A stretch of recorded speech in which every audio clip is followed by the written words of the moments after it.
झाड़ झूड़ के ठीक ठाक करके हम लोग पहुंच जाते हैं। बेरिया के लोगों ने जाकर के उसको पढ़ा, जांच पड़ताल किया अपने घर में। हालेलुया। प्रतिदिन वो लोग जांच पड़ताल करते, लिखा नहीं है घर में, पर वो लोग जाकर क्या करते हैं, वो लोग जांच पड़ताल करते हैं, उसको देखते हैं कि ऐसा जो हमने सुना है वो सेम टू सेम है कि कहीं फर्क है, नहीं अलग तो नहीं है। और इस प्रकार से वे लोग कर रहे थे। याद रखिए, झूठ पर विश्वास करने से हटकर सच पर विश्वास करने के लिए हमारे सोच को बदलना पड़ेगा। जब हम अपने सोच को बदलेंगे तब हम सत्य पर विश्वास कर पाएंगे, झूठ को हम त्याग सकेंगे। कितने लोग सोच को बदलना चाहेंगे? हालेलुया। कुछ लोग, मेरे घर के लोग देख लेंगे तो करके हाथ नहीं उठा रहे ठीक से, इतना ही उठाए, ऐसा उठा सकते हैं। हालेलुया।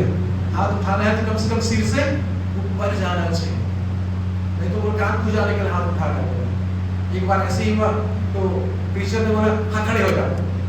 क्यों खड़ा?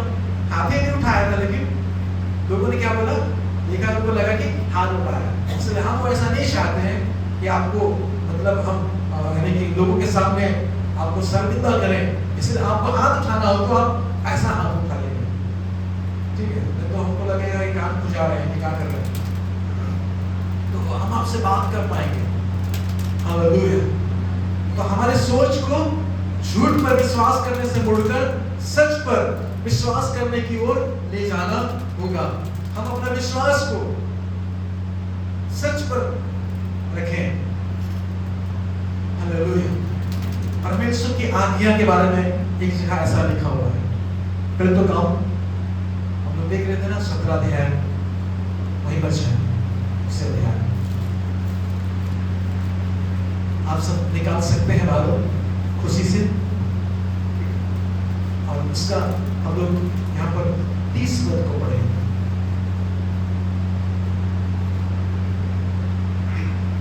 इसलिए परमेश्वर ने अज्ञानता के समयों पर ध्यान नहीं दिया, पर अब हर जगह सब मनुष्य को मन फिराने की आज्ञा देता है। हाँ, मन फिराने की आज्ञा देता। परमेश्वर का आदेश है, असत्य पर विश्वास करते थे या असत्य पर विश्वास करने से हटकर अब किस पर विश्वास करना है?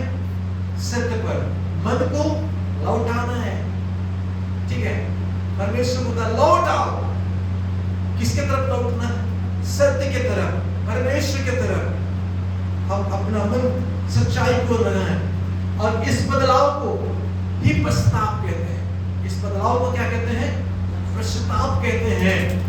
प्रतिदिन हमको पश्चाताप की जरूरत पड़ती है। हमारा आत्मा का उद्धार हो जाता है जब हम यीशु मसीह को उद्धारकर्ता के रूप में स्वीकार करते हैं, लेकिन बाकी देह प्राण अभी भी वैसा ही है।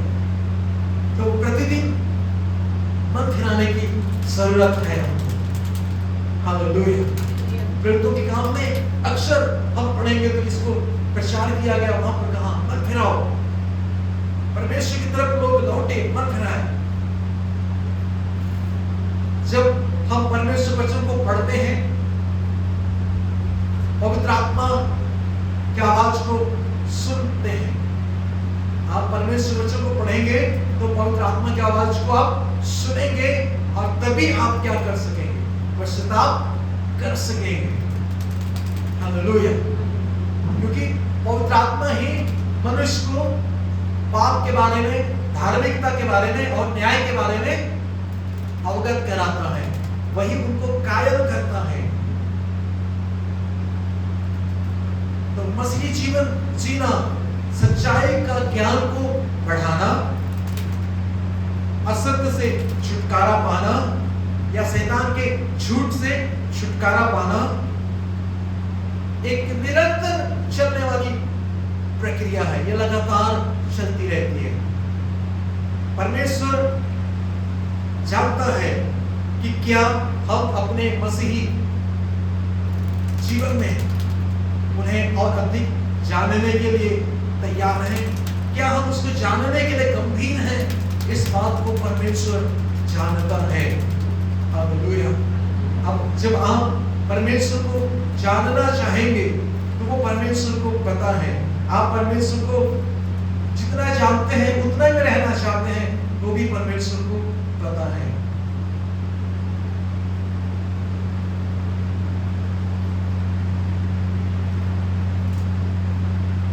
हालेलुया।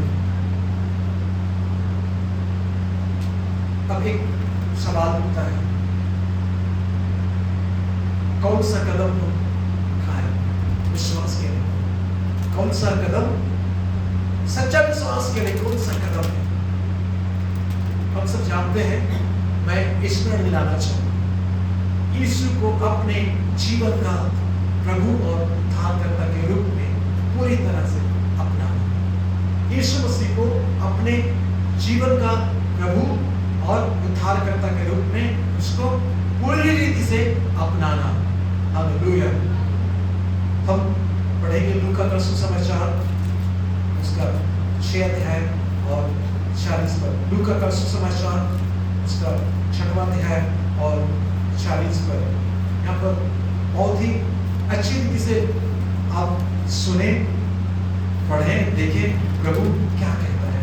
लिखा है, जब तुम मेरा कहना नहीं मानते तो क्यों मुझे हे प्रभु कहते हो? अगर यीशु हमारे जीवन के हर हिस्से का प्रभु नहीं है तो वे बिल्कुल भी नहीं है। प्रभु यीशु मसीह को हमारे जीवन के हर एक एरिया में, पूरे क्षेत्र में उसको अपना प्रभु अपनाना है। हालेलुया। वो कहता है कि कोई व्यक्ति हे प्रभु कहता है और उसका कहना नहीं मानता है तो उसको हे प्रभु कहने का कोई हक नहीं बनता है, उसको प्रभु नहीं कहना चाहिए। यूहन्ना का सुसमाचार 14 अध्याय और उसका 15 वचन में लिखा है, यदि तुम मुझसे प्रेम रखते हो तो मेरी आज्ञाओं को मानोगे। यदि तुम मुझसे प्रेम रखते हो तो मेरी आज्ञाओं को मानोगे। और एक वचन मैं पढ़ूंगा इसके लिए, मत्ती का सुसमाचार उसका 7 अध्याय, मत्ती का सुसमाचार 7 अध्याय और उसका 24 पद को मैं आपके सामने पढ़ना चाहूंगा, जहां पर इस प्रकार से लिखा हुआ है, इसलिए जो कोई मेरी ये बातें सुनकर उन्हें मानता है वह उस मनुष्य के समान ठहरेगा जिसने अपना घर चट्टान पर बनाया है। हमें यीशु को अपने जीवन के हर हिस्से पर राज करने देना चाहिए। हालेलुया। कितने लोग चाहते हैं कि आपके जीवन में शैतान राज करे? तो ऐसा है? जल्दी से हाथ ऊपर कर दीजिएगा। अगर ऐसा नहीं तो आपको अपने जीवन के हर एरिया में यीशु को राज करने देना होगा। हालेलुया। आपके व्यक्तिगत जीवन में, आपका सोच में, आपके विचारों में, आपके कामों में, आपके चरित्र में, व्यक्तित्व में पूरा का पूरा यीशु मसीह को राज करने के लिए देना चाहिए, उसको अपना राजा बनाना चाहिए। हालेलुया।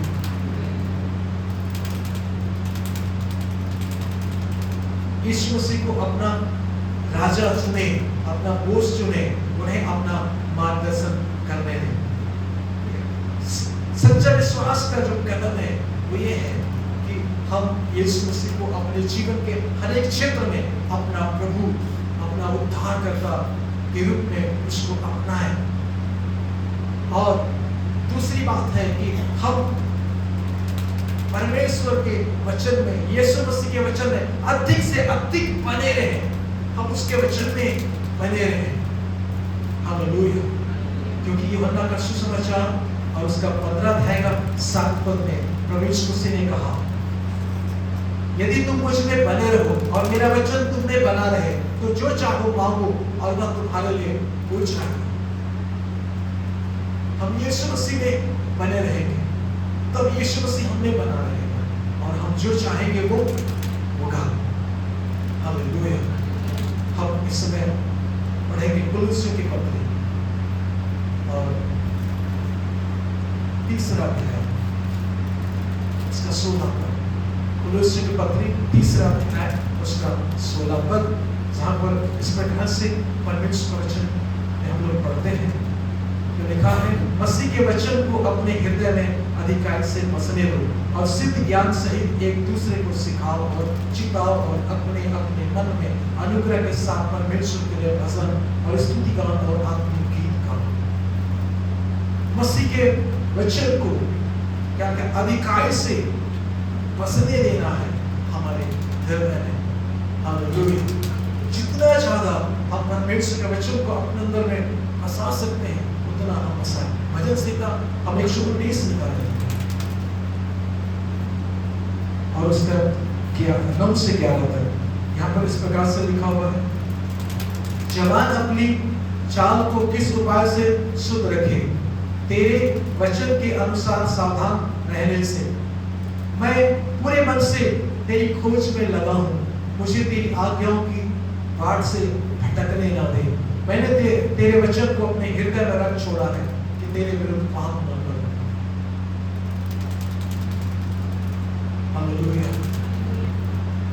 यीशु मसीह जो कुछ भी कहता है आप उसका नोट बना सकते हैं, उसका आपको नोट बनाना चाहिए, आपको लिखना चाहिए, उनकी बातों को आपको थाम के रखना चाहिए और उनकी बातों पर विश्वास करना चाहिए और उनकी बातों को घोषित करना चाहिए। हालेलुया। और उनकी बातों पर अमल करना चाहिए। जब आप ऐसा करेंगे तो भजन संहिता 1 अध्याय 1 उसका 1 से लेकर 3 तक में हम लोग पढ़ते हैं, तो लिखा है कि बहुत ही अच्छी रीति से हम इसको पढ़े हैं। कई बार हम इसको पढ़ते रहते हैं, लेकिन यहाँ पर पूरा मैं आज आपके लिए पढ़ना चाहूंगा। लिखा है, क्या ही धन्य है वह पुरुष जो दुष्टों की युक्ति पर नहीं चलता और ना पापियों के मार्ग में खड़ा होता और ना ठट्ठा करने वालों की बढ़ली में बैठता है, परंतु वह तो यहोवा की व्यवस्था से प्रसन्न रहता और उसकी व्यवस्था पर रात दिन ध्यान करता रहता है। वह उस वृक्ष के समान है जो बहती नाली के किनारे लगाया गया है और अपनी ऋतु में फलता है और जिसके पत्ते कभी मुरझाते नहीं। इसलिए जो कुछ वह पुरुष करे वह सफल होता है। यीशु मसीह जो कुछ भी कहता है हम उसको थाम के रखें। हालेलुया। हम उसको अपने जीवन में अमल करें। तीसरी बात, आपको और मुझको सच्चे विश्वास की ओर आगे बढ़ने के लिए पवित्र आत्मा से भरते रहने की जरूरत है। पवित्र आत्मा से हमेशा भरपूर बने रहने की जरूरत है। हालेलुया। पवित्र आत्मा से भरने की जरूरत है। लूका का सुसमाचार 11 अध्याय उसका 13 पद में यीशु मसीह ने कहा, यहाँ पर हम देखते हैं, अतः जब तुम बुरे होकर अपने बच्चों को अच्छी वस्तु देना चाहते हो तो स्वर्गीय पिता अपने मांगने वालों को पवित्र आत्मा क्यों न देगा? अपने मांगने वालों को पवित्र आत्मा क्यों न देगा? आप भरपूरी के लिए प्रार्थना करते रहे। और हम देखते हैं पौलुस भी लिखता है इसको इफिसियों की पत्री उसका 5 अध्याय में हम लोग देखेंगे तो वहां पर 18 और 19 पद में वो कहता है कि आपको हम सबको पवित्र आत्मा से भरते रहने की जरूरत है। कहता है भाखड़ से मत वाले ना बनो क्योंकि इससे रुचपन होता है, पर आत्मा से परिपूर्ण होते जाओ। हमें आत्मा की भरपूरी चाहिए, हमें आत्मा से निरंतर भरते रहना चाहिए ताकि हम जो है सत्य की ओर आगे बढ़ सके। हालेलुया। पवित्र आत्मा हमारा शिक्षक है। यूहन्ना का सुसमाचार 14 अध्याय का 26 में है, वो हमें बताएगा, वो हमें सिखाएगा। हालेलुया। हमें उससे भरपूर होने की जरूरत है। ये 3 काम जो है हम लोग करते रहेंगे, ये 3 काम हम करते रहेंगे तो परमेश्वर हमको अपना सच्चाई को दिखाता रहेगा। हम देखते रहेंगे और हम उसको अपनाते रहेंगे, हम सच्चाई में आगे बढ़ते रहेंगे। हालेलुया। हम अपनी सोच को बदल पाएंगे वहां पर जहां पर जरूरत है। हम परमेश्वर के ज्ञान और उसकी इच्छा, उनके रास्ते और हमारे जीवन में उसकी बुलाहट है, इस पर हम लोग आगे बढ़ते जाएंगे, बढ़ते चले जाएंगे। आप उस बुलाहट में बढ़ना चाहते हो जिस बुलाहट में परमेश्वर ने आपको बुलाया है, जिस बात के लिए परमेश्वर आपको बुलाया है, आप उसमें यदि बढ़ना चाहते हो तो बहुत ही जरूरी है, बहुत ही जरूरी है कि आप जो है यीशु मसीह को अपने जीवन के हर एक एरिया में आप उसको प्रभु बना के रखें। आप उसके वचन में बने रहें और उसकी आत्मा से भरते रहें, उसकी आत्मा से परिपूर्ण होते रहें। हालेलुया। और जब हम इस प्रकार का करेंगे तो हम जो है परमेश्वर की बातों को हम सुन सकेंगे, हम झूठ पर जीत को प्राप्त कर सकेंगे, हम जय को प्राप्त करेंगे। Hallelujah, hallelujah. और हम उस बुलाहट के अनुसार चल सकेंगे जिसके लिए परमेश्वर ने हमको बुलाया है। सच्चाई का हमेशा झगड़ा होता है, सच्चाई की हमेशा लड़ाई होती है, सच्चाई की हमेशा लड़ाई होती है। ऐसे नहीं जीतते, अपना पक्ष रखना पड़ता है। कई बार आपका खेत है लेकिन आपको उसके लिए लड़ाई लड़ना पड़ता है कि मेरा है बोलने को, लड़ना पड़ता है क्योंकि किसी और का कब्जा हो जाता है। शैतान लोगों को बहकाता है, शैतान लोगों के अंदर जो सच्चाई बसा हुआ है उसको निकाल करके हटाना चाहता है।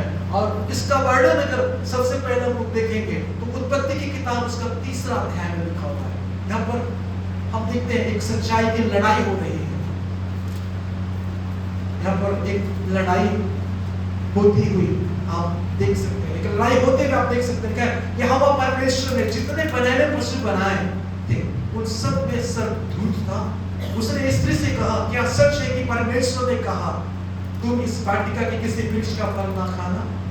स्त्री ने सर्प से कहा, इस वाटिका के वृक्ष के फल हम खा सकते हैं, पर जो वृक्ष वाटिका के बीच में है उसके फल के विषय में परमेश्वर ने कहा है कि ना तो तुम उसको खाना और ना उसको छूना, नहीं तो मर जाओगे।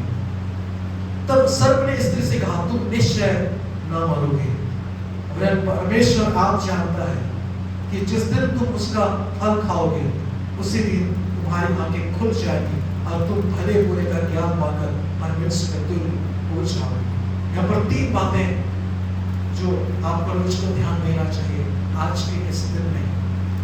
पहली बात, एक सवाल है यहाँ पर जिसने परमेश्वर के वचन के अधिकार को चुनौती दे रखा है। परमेश्वर के वचन के अधिकार को एक चुनौती देने वाला एक प्रश्न है, एक सवाल है। क्या परमेश्वर ने सच में कहा है कि तुम बगीचे के किसी भी पेड़ का फल को ना खाओ? क्या परमेश्वर सच में कहा है ऐसा? प्रश्न।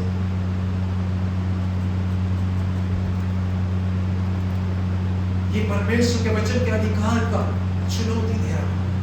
दूसरा, एक झूठ यहाँ पर जो परमेश्वर के वचन के उल्टा है, परमेश्वर वचन के विपरीत एक झूठ है। तुम पक्का नहीं मरोगे। क्या बोल रहा है? तुम नहीं मरोगे, कहने का तुम पक्का है नहीं मरोगे तुम। और तीसरी बात आज आपको देखना चाहिए, यहाँ पर एक आरोप परमेश्वर के चरित्र के ऊपर है, एक आरोप है परमेश्वर के चरित्र के ऊपर में चुनौती दे रहा है, चुनौती दे रहा है। परमेश्वर जानता है कि जिस दिन तुम उसका फल खाओगे उसी दिन तुम्हारी आंखें खुल जाएंगी और तुम परमेश्वर के जैसे हो जाओगे।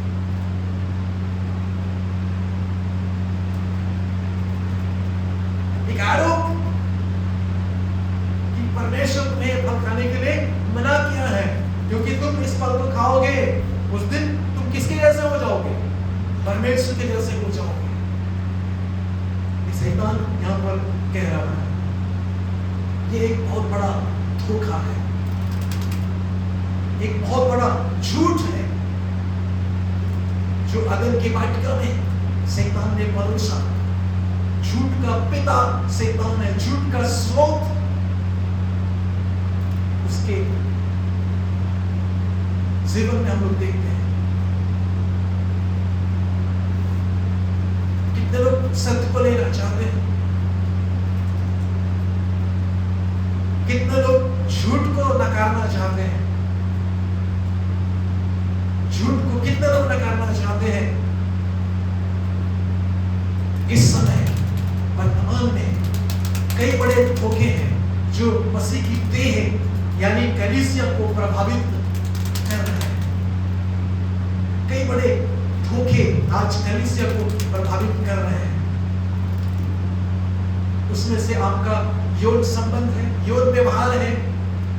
ऐसे यौन व्यवहार को अपनाना जो परमेश्वर के वचन के अनुसार वर्जित है, ये कलीसिया में चल रहा है। शादी से पहले अपना जीवन मतलब किसी स्त्री या किसी पुरुष को दे देना और उसके साथ संबंध स्थापित करना। मदर गॉड कितने लोग सुना है, माता परमेश्वर वाले यहाँ पर भी घूमते रहते हैं, लैपटॉप लेके घूमते रहते हैं, डोर टू डोर जाते हैं, पूछते हैं पहले क्या आप क्रिश्चियन हैं? बोले हाँ, तब हम आपको कुछ बताना चाहते हैं, बोलते आपके घर में घुस जाए। ये चल रहा है। उनके बीच में ऐसा है कि लड़का किसी के लड़के के साथ संबंध रख सकती है, बस उसको चर्च लेके आ जाओ, उसके बाद सब ठीक है। एक बहुत बड़ा शैतान का छल, एक बहुत बड़ा शैतान का धोखा ऐसा चल रहा है। शराब पीना कोई पाप नहीं है, ऐसा चल रहा है। कलीसिया में चल रहा है। कुछ अच्छे विश्वासी लोग, मतलब अच्छे विश्वासी तो नहीं कहना चाहिए, लेकिन कुछ लोग अच्छा चल रहे थे, उनका चाल चलन सुधर रहा था, पीना छोड़ दिए थे। लेकिन जैसे ये माता परमेश्वर वालों के कांटेक्ट में आए, ऐसे क्रिश्चियनों के कांटेक्ट में आए जो कहते हैं कि पिता परमेश्वर है तो माता परमेश्वर भी है, होना चाहिए, ऐसे लोगों के ग्रुप में गए और पुनः ड्रिंक चालू हो गया। और इस प्रकार से ये धोखा जो चल रहा है लोगों के जीवन में, कलीसिया में, जो परमेश्वर का वचन से हट करके है।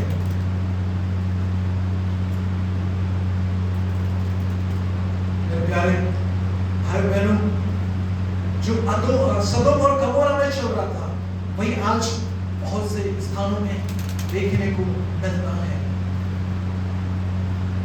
आप अगर 18 अध्याय देखेंगे तो आप यहाँ पर देख सकते हैं।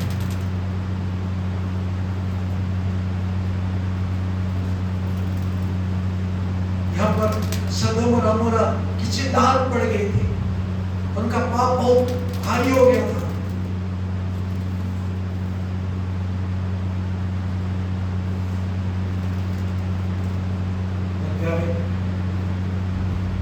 इस प्रकार से चल रहा है लोगों का। यहाँ पर आप घर जाकर के पढ़िएगा तो आपको पता चलेगा। मतलब आजकल ये भी आपने सुना कि बहुत जगह मतलब लड़का से शादी कर रहा है, लड़की से शादी कर रही है। परमेश्वर के वचन के खिलाफ एक व्यवहार जो चल रहा है।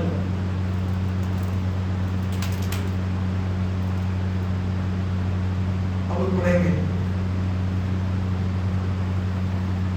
रोमी के पत्री उसका पहला अध्याय 18 पद। परमेश्वर का क्रोध तो उन लोगों की सब आपत्ति और अधर्म पर स्वर्ग से प्रकट होता है, जो सत्य को अधर्म से दबाए रखते हैं। इसलिए कि परमेश्वर के विषय का ज्ञान उनके मनों में प्रकट है, क्योंकि परमेश्वर ने उन पर प्रकट किया है। उसके अनदेखे गुण अर्थात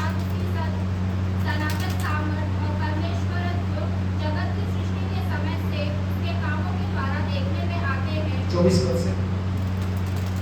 इस कारण परमेश्वर ने उन्हें उनके मन की अभिलाषाओं के अनुसार अशुद्धता के लिए छोड़ दिया कि वे आपस में अपने शरीरों का अनादर करें, क्योंकि उन्होंने परमेश्वर की सच्चाई को बदलकर झूठ बना डाला और सृष्टि की उपासना और सेवा की, ना कि सृजनहार की जो सदा धन्य है। आमीन। 28 पद। जब उन्होंने परमेश्वर को पहचानना न चाहा, तो परमेश्वर भी उन्हें उनके निकम्मेपन पर छोड़ दिया कि वे अनुचित काम करें। इसलिए सब प्रकार के अधर्म और दुष्टता और लोभ और बैरभाव से भर गए और डाह और हत्या और झगड़े और छल और ईर्ष्या से भरपूर हो गए और चुगलखोर, बदनाम करने वाले, परमेश्वर से घृणा करने वाले, दूसरों का अनादर करने वाले, अभिमानी, बेईमान, बुरी बातों के बनाने वाले, माता पिता की आज्ञा न मानने वाले, निर्बुद्धि, विश्वासघाती, मयारहित और निर्दय हो गए।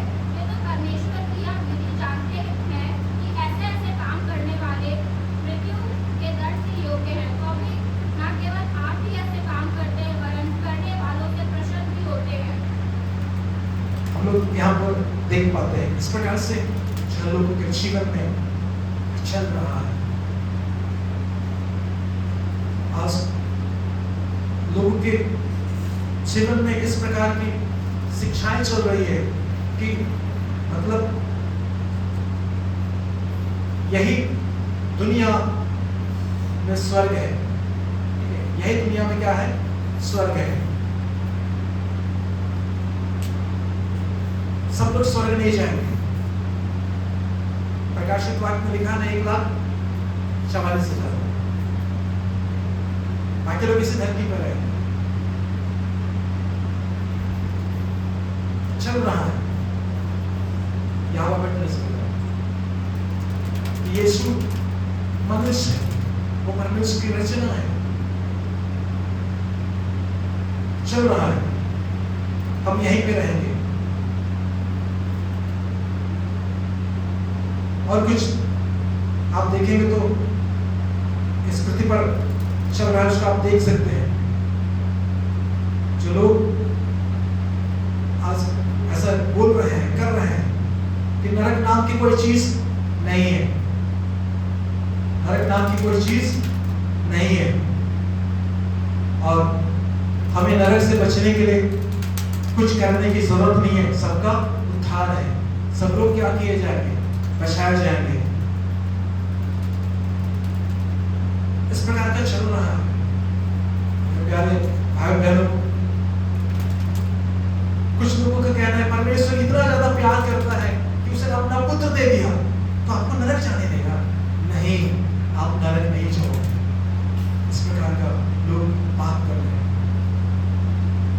लेकिन यीशु मसीह ने नरक से बचने की चेतावनी दिया लोगों को। हालेलुया। और ये चेतावनी ज्यादातर अपने चेलों के लिए था। आप यीशु मसीह पर विश्वास करते हैं, आपके लिए चेतावनी है, और उसकी चेतावनी को आपको गंभीरता से लेना चाहिए। हालेलुया। प्रभु यीशु मसीह कहता है कि सबका पुनरुत्थान होगा। जो भलाई के लिए, जो भले काम किए वो लोग भलाई के लिए, जो दुष्ट काम किए, गलत काम किए वो लोग नाश होने के लिए, उनका होगा न्याय होगा। परमेश्वर सिंहासन के सामने हम सब खड़े होंगे। इस प्रकार से परमेश्वर का वचन में हम लोग देख पाते हैं। हालेलुया। और ये सब कुछ आपके लिए, हम सब के लिए जानने के लिए है कि नरक एक वास्तविक स्थान है। मैं कई बार इसके बारे में बोला हूँ, इसलिए मैं ज्यादा इसके बारे में आपको नहीं बोलूंगा, पर आप इस बात को समझें। कुछ लोगों का ऐसा भी है, विनाशवाद जिसको बोलते हैं, एनिहिलिज्म। वे लोग बोलते हैं कि जो लोग यीशु मसीह पर विश्वास करते हैं वही लोग स्वर्ग जाएंगे, और बाकी जो विश्वास नहीं करते हैं वे लोग मृत्यु के साथ ही समाप्त हो जाएंगे, उनका खत्म हो जाएगा, उनका ना तो न्याय होगा और ना कुछ होगा। इस प्रकार का विश्वास करने वाले लोग हैं, चल रहा है, सब खत्म हो जाएंगे, मसीह दफन हुए खत्म, इस प्रकार से उनका अस्तित्व खत्म हो जाएगा। प्रभु यीशु मसीह क्या कहते हैं, जिन्होंने अच्छे काम किए हैं वे जीवन के पुनरुत्थान के लिए, और जिन्होंने बुरे काम किए हैं वे दंड के लिए क्या करेंगे, जीव कहेंगे। आप घर जाकर के यूहन्ना का सुसमाचार 5वां अध्याय पढ़ लीजिएगा, प्रकाशित वाक्य 20 अध्याय को भी पढ़ लीजिएगा, तो आप वहां पर इस बात को देख सकते हैं कि हर एक इंसान को परमेश्वर के न्याय के सिंहासन के सामने खड़ा होना पड़ेगा। तो पुनरुत्थान नहीं होगा तो कैसे खड़े होंगे? भाइयों बहनों, यीशु मसीह ने एक दृष्टांत बताया। एक व्यक्ति बहुत धनवान है और उसने बहुत ज्यादा कमाई किया और रखने के लिए जगह है। अपने मन में सोच रहा है, मैं अपने मन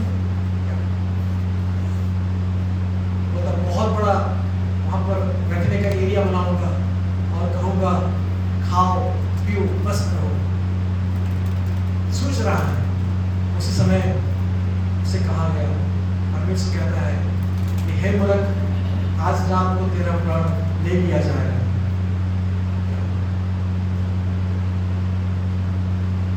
इस प्रकार कई ऐसा सोच रहते हैं लोगों जीवन, और हम आज परमेश्वर के वचन से हम लोग जान सकते हैं कि सच्चाई को अपनाना है, सच्चाई को मोलना है, झूठ को निकालना है, झूठ को त्यागना है, और खरीदना है तो हमेशा क्या खरीदना है, सत्य को खरीदना है।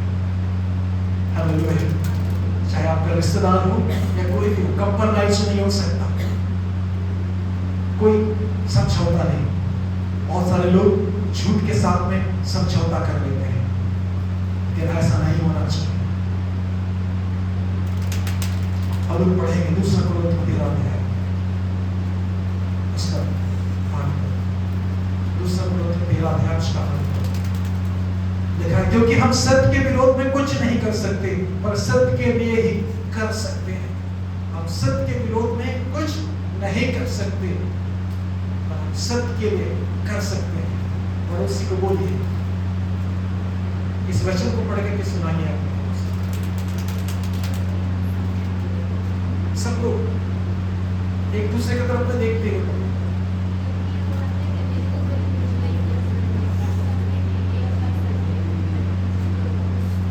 आवाज में सुना, मेरे पीछे क्योंकि हम सत्य के विरोध में कुछ नहीं कर सकते, पर सत्य के लिए ही कर सकते हैं। आमीन, हालेलुया। ऐसा आपके दिमाग में होना चाहिए, आपके मन में होना चाहिए। और इस बात को कह रहा है, और सत्य के लिए कर सकता है, लेकिन असत्य के लिए कुछ भी नहीं करेगा, सत्य के विरोध में कुछ भी नहीं करेगा।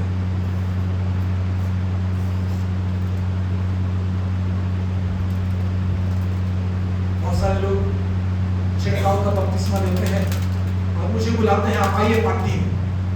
कई लोग उसके बाद नाराज भी हो गए। मैं उसको प्रोत्साहन देने के लिए कैसे जाऊंगा, बधाई हो कैसे बोलूंगा मैं कि तूने दृढ़ीकरण लिया है, बधाई हो तेरे को, क्या बोलूंगा, नहीं बोल सकता। इसलिए मैं किसी के यहाँ ऐसे प्रोग्राम में नहीं जाता। आप लोग शायद जाते हो तो देख लीजिए, आप सत्य के विरोध में कर रहे हैं कि सत्य के पक्ष में कर रहे हैं, किसके पक्ष में आप कर रहे हैं। हेलो, आप यहां पर हैं, आप क्या करते हैं? आप देखिए, सोचिए, आप सत्य को बेच रहे हैं कि आप बना के रख रहे हैं।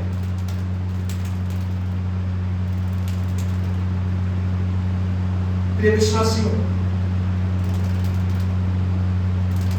सत्य को खरीद लेना है, मोल लेना है, कितना पैसा लगे, कितना कीमत चुकाना पड़े, हम उसको खरीदें। हालेलुया। सत्य है कि एक व्यक्ति को जो नया जन्म पाया है, वचन में बने रहना है। सत्य है एक व्यक्ति को पवित्र आत्मा से भरना है, पवित्र आत्मा के भरपूरी में रहना है। सत्य है एक व्यक्ति को कि अपने जीवन में उसको दान देना है, भेंट देना है, परमेश्वर के राज्य के विकास के लिए खर्च करना है। यूट्यूबर सुन करके आप लोग यूट्यूबर लोग सुन करके ऐसा नहीं कि पॉकेट में रहने दो। कुछ लोग बोलते हैं परमेश्वर के राज में कोई नियम नहीं है, हम स्वतंत्र हो गए। अपनी स्वतंत्रता को पाप का आड़ मत बनाइए, आप पौलुस कहता है। बहुत सारी चीजें हैं जो आप बाजार में बिकते हुए देख रहे हैं, उसको आपको नहीं खरीदना है, सत्य को खरीदना है। जो सत्य बिकता है उसको आपको खरीदना है। Hallelujah, hallelujah.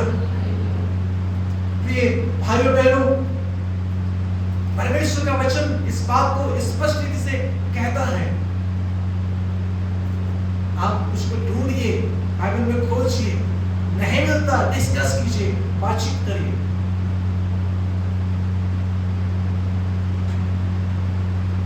कई लोग पूछना नहीं चाहते पास्टर से, कई लोग सीखना नहीं चाहते, कई लोग सुनना नहीं चाहते। कई बार तो पास्टर जाते हैं विजिट के लिए तो खाली एक दूसरे की बुराई चलती रहती है, संसारिक बात चलती रहती है, उनके खुद के जीवन के बारे में कुछ भी नहीं पूछते। ऐसा लगता है मानो ये सब कुछ जानता है, बहुत अच्छा पढ़ रहा है, लेकिन परिस्थिति उनका देखने से मालूम पता चलता है कि ये कितना पानी में तैर रहा है।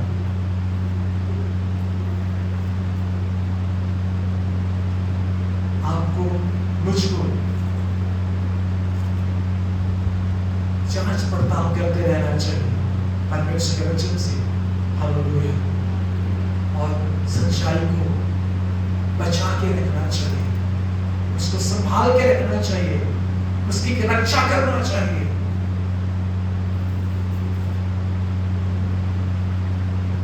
आइए अपने आप को बंद करें, अपने सिर को झुकाएं।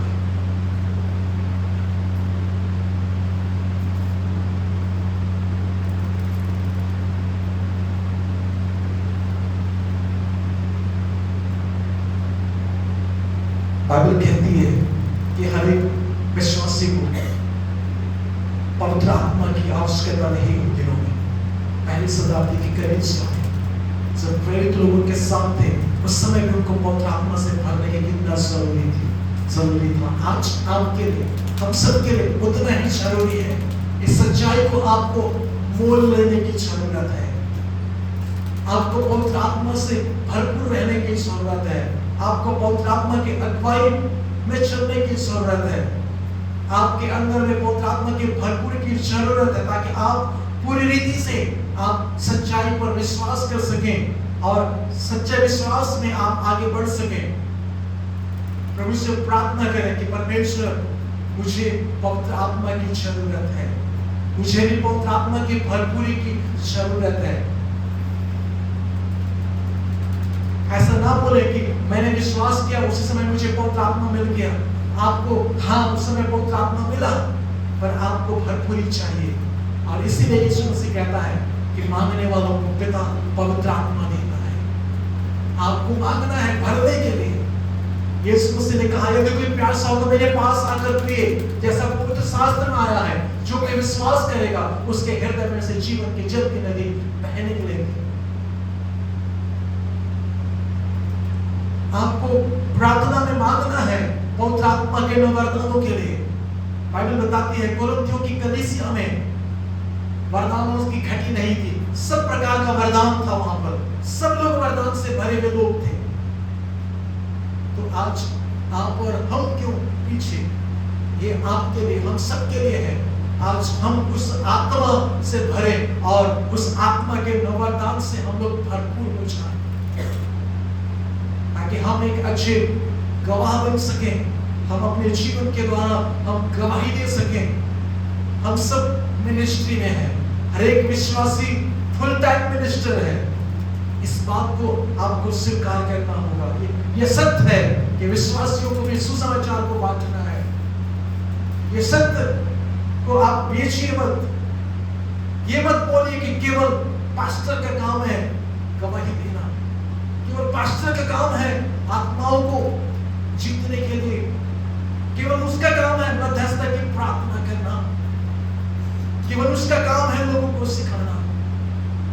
प्रत्येक विश्वासी पूरी रीति से सरकाई में है। परमेश्वर ने आपका उद्धार किया एक काम को करने के लिए। मेरे प्यारों, परमेश्वर चाहता है कि हर एक लोगों का उद्धार हो। परमेश्वर इस बात को चाहता है कि हर एक इंसान उद्धार पाए, हर एक इंसान का उद्धार हो, ये परमेश्वर चाहता है। लिखा है, प्रभु अपनी प्रतिज्ञा के विषय में देर नहीं करता, जैसे देर कुछ लोग समझते हैं, पर तुम्हारे विषय में धीरज धरता है और नहीं चाहता कि कोई नष्ट हो, वरन यह कि सबको मन फिराव का अवसर मिले। अगर हम तीमुथियुस की पत्री